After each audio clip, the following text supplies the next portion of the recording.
You need to log in as a radiologist. Select modality worklist or PACS. Select your patient from the worklist. Enter required demographics and tap Next. Select ethnicity or race. Select worldwide for the community. If there is plaque present, select the segment of the artery. Otherwise, move on to the next field. The CIMT measuring protocol for this population is based on the mean CIMT values of distal CCA. Tap Import SR to get the measurements directly from your PACS, or enter them manually. The assessment will be created automatically and you can modify it if you need to. Tap Next to preview the report.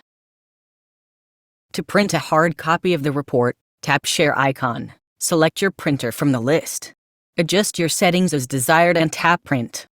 To send the final report to your PACS, tap Export icon and select Yes, Send to PACS. That's it. Now you know how to create a CIMT report for worldwide population.